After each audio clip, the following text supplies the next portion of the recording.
नमस्कार, स्वागत है आप सभी का एनवीएफ न्यूज पर। मैं हूं आपके साथ रोहित।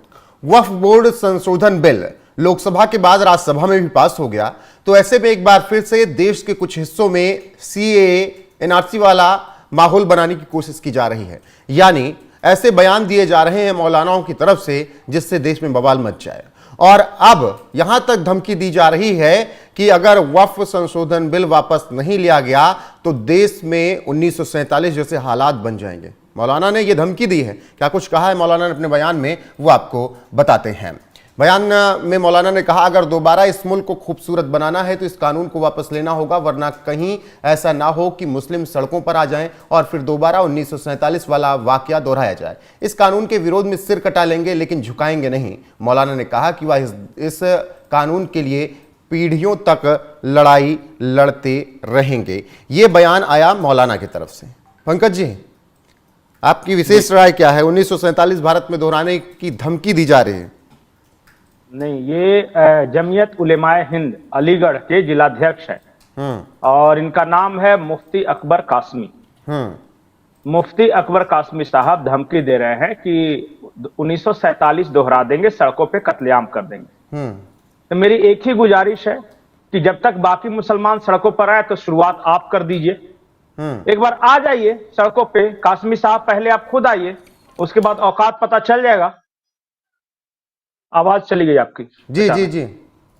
हाँ, मैं ये कह रहा हूं कि सबसे पहले कासमी साहब से मैं गुजारिश करूंगा कि बाकी को आप छोड़ दीजिए, सबसे पहले आप आइए, उतरिए सड़कों पे, और उसके बाद जो क्या हालत होता है आपका, उसके बाद मुसलमान देख लेंगे। अरे धमकी देने से क्या होता है? धमकी देने वाले तो ये भी देते थे कि 370 हट जाएगा तो कश्मीर में तिरंगा थामने वाले हाथ नहीं मिलेंगे। धमकी देने वाले तो ये भी देते थे कि राम मंदिर अगर बन जाएगा तो देश भर में दंगे हो जाएंगे। धमकी देने वाले ये भी देते थे कि अगर 3 तलाक खत्म कर दिया तो पता नहीं क्या कोहराम आ जाएगा। उसी तरह धमकी देने वाले धमकी दे रहे हैं। एक बात मैं बता देता हूं रोहित, कि मोदी सरकार ने एक चीज का जो आडंबर जो बनाया हुआ था ना, एक शीशे का महल, कि मौलानाओं के डर से संविधान संशोधन हो जाया करते थे, सरकारें गिर जाया करती थी, सुप्रीम कोर्ट के फैसले बदल दिए जाते थे। अब वो भ्रम जाल कम से कम खत्म हो गया। राजीव गांधी की सरकार ने शाहबानो मामले में सुप्रीम कोर्ट का फैसला पलट दिया था जी, और संविधान संशोधन करवा दिया था इन्हीं मौलानाओं के डर से। मोदी सरकार ने उस भ्रम जाल को खत्म कर दिया कि इनकी 2 कौड़ी की औकात नहीं है, ये कुछ नहीं कर सकते, ये अपने अपने जगहों पे बैठ के सिर्फ धमकियां दे सकते हैं। लेकिन इन धमकियों से वो लोग तो प्रभावित होते ही हैं ना, जो कि पत्थरबाजी करते हैं, जो सीएनआरसी के टाइम पर सड़कों पर बैठे रहते हैं। देखिए क्या है ना, कि अभी तक वक्फ प्रॉपर्टी के मालिक यही सब मुल्ले मौलाना रहते थे। आम जनता के पास तो वक्फ की 1 इंच जमीन नहीं है। उल्टा आम जनता से तो किराया वसूलते थे ये, उनकी जमीनों पे तो कब्जा करते थे ये मौलाना मुल्ले जितने छटपटाए। आम जनता इनके साथ नहीं है। अगर आम जनता रहती इनके साथ तो अब तक ये हंगामा कर चुके होते सड़कों पे। इनको धमकी देने की नौबत नहीं आती। इन लोगों को पब्लिक सपोर्ट नहीं है और पब्लिक भी समझ रही है कि ये वर्षों से अशराफ लोग हमें सी बनाते आ रहे हैं। आम मुस्लिम जनता ये समझ रही है और इसलिए आप देख रहे होंगे कि वक्फ पे ये कितना भी धमकी दे रहे हैं। ये कर देंगे तो 1947 कर देंगे, तो 1857 की क्रांति कर देंगे, तो द्वितीय विश्व युद्ध छेड़ देंगे। कोई नहीं आ रहा है इनके समर्थन। ये सिर्फ अब धमकीबाज धमकी पर बनकर रह गए हैं और कुछ नहीं कर सकते। नहीं, ऐसे लोग और इनकी हैसियत नहीं है। ऐसे लोग सड़क पर उतने 1947 दोहराने की बात करने से पहले योगी आदित्यनाथ को भी एक बार सुन लें। योगी आदित्य जी, आता हूं। योगी आदित्यनाथ जो कि उत्तर प्रदेश के मुख्यमंत्री हैं, उनको भी सुन लें कि अगर वो 1947 दोहराने के लिए क्या कह रहे हैं तो फिर सीएम की तैयारी क्या है। ये सब चूहे की तरह बिलबिलाते हैं लेकिन बाहर निकलने का दुस्साहस नहीं कर पाते हैं। उन्हें मालूम है दंगा करेंगे तो दुष्परिणाम क्या होगा। बाप दादों ने जो कमाई की होगी वह भी एक झटके में सरकार जब्त करके गरीबों में बंटवाने का काम कर देगी। और इसीलिए आज मैं आपके पास आया हूं आपसे कहने के लिए। तो पंकज जी, सुना आपने सीएम योगी आदित्यनाथ का बयान। वो तो सीधे कट एंड क्लियर है। अगर दंगा करने की सोची, इस तरीके का माहौल बनाने की सोची, तो फिर सबक भी सिखाया जाएगा। एक बात एक लाइन में याद करके रख लीजिए, ये नेहरू का इंडिया नहीं है, राजीव गांधी का इंडिया नहीं है, ये मोदी और योगी का भारत है। वो जमाना अलग था जब मस्जिदों से फतवे जारी हो जाया करते थे, सरकारें हिल जाया करती थी उन फतवों से।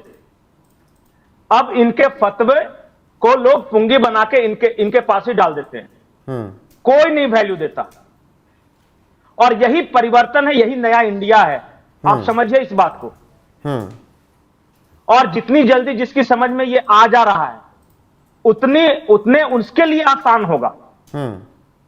मैं एक बात और कहता हूं, आम मुस्लिम समाज इनके साथ नहीं खड़ा है। कृपया आम मुस्लिम समाज को, जो रोज कमाने खाने वाला आदमी है, उनको मुसलमान कह के इन मुल्ले कटमुल्ले मौलानाओं के साथ मत जोड़िए। ये जो इस तरह के मौलानाओं को शह देने की बात होती है, आम जनता को कोई मतलब नहीं। आम जनता जानती है कि इनके चक्कर में हम बर्बाद हो रहे हैं। और यही नया इंडिया में सबसे नया परिवर्तन है। नहीं देखिए, आपने हाल के दिनों में देखा होगा जी, हाल के दिनों में देखा होगा कि चाहे किसी भी राज्य से इस तरह मुल्ले मौलाना के कुछ भी बयान आ रहे हो, आम जनता रिएक्ट नहीं करती।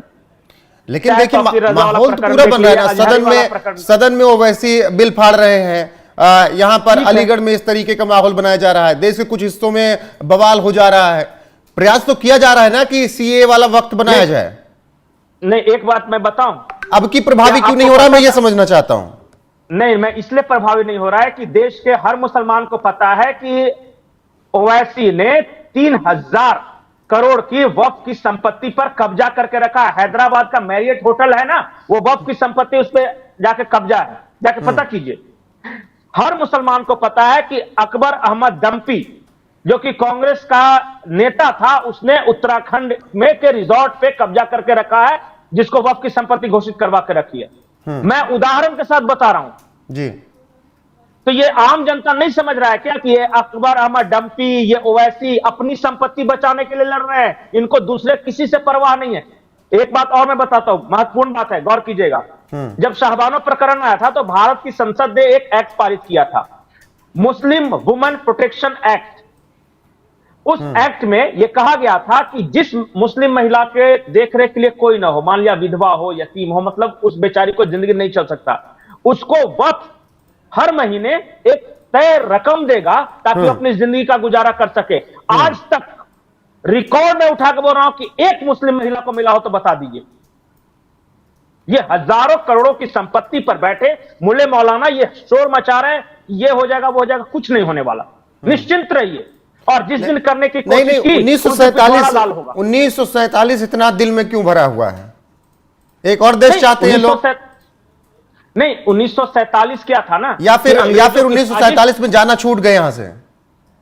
नहीं, इनको ये तो मांग किए थे, मैं तो बहुत वीडियो में बता चुका हूं कि पाकिस्तान की मांग करने वाले कोई बेचारे लाहौर के पंजाबी नहीं थे, सिंधी लोग नहीं थे, पठान नहीं थे, बलूच नहीं थे।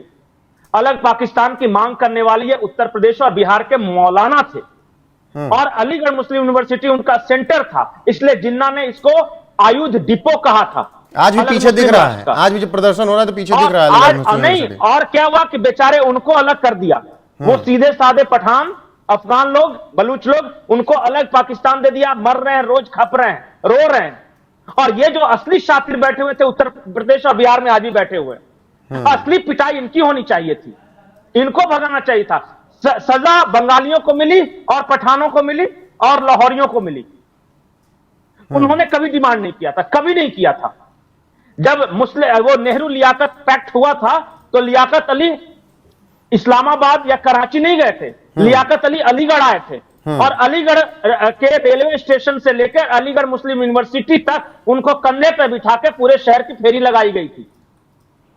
जो बदमाश थे वो यही रह गए, जो बेचारे को सजा मिली वो निर्दोष लोग, जिनको अलग पाकिस्तान मिला, गए यहां से भाग के, लेकिन बहुत कम गए, 5-10% गए।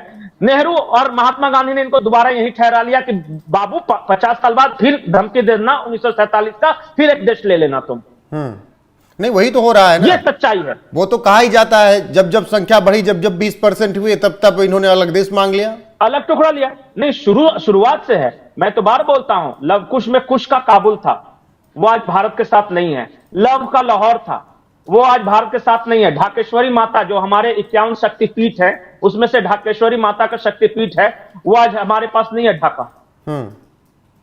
हमारे पास कश्मीर भी अब नहीं है, जहां मां शारदा की पीठ है, जहां ज्ञान की देवी चारों शंकराचार्य ने 4 मठ बनाए थे और यह कहा था कि जब इन चारों शंकराचार्यों को भी किसी एक बात पर सहमति नहीं होगी तो शारदा पीठ में जाके फैसला होगा, जहां चारों वेद रखे हुए हैं। वो आज देखिए एक भी हिंदू वहां नहीं है, भगा दिया गया। बिल्कुल, आज उसको हम लोग पीओके बोलते हैं। बिल्कुल। और फिलहाल इसी तरीके का माहौल इस वक्त देश में बनाने की कोशिश है। जी पंकज जी, कंक्लूड कीजिएगा। मैं यही बोल रहा हूं कि अच्छी अच्छी बातें करने से दुनिया नहीं बदलती। मेरे पास बहुत आसान रास्ता था कि मैं भी डिप्लोमेटिक बातें करता कि सब तो बराबर है, सब शांति के पुजारी हैं, सब मानवता धर्म मानते हैं, लेकिन बुलशिट नहीं मानते। बोलना पड़ता है कभी कभी। बिल्कुल, जो इस देश में रहकर अगर आप एक बात जान जाइए, अगर आप गलत को गलत नहीं कहते ना तो कोई आदमी गलत को सही कहते चला जाता है।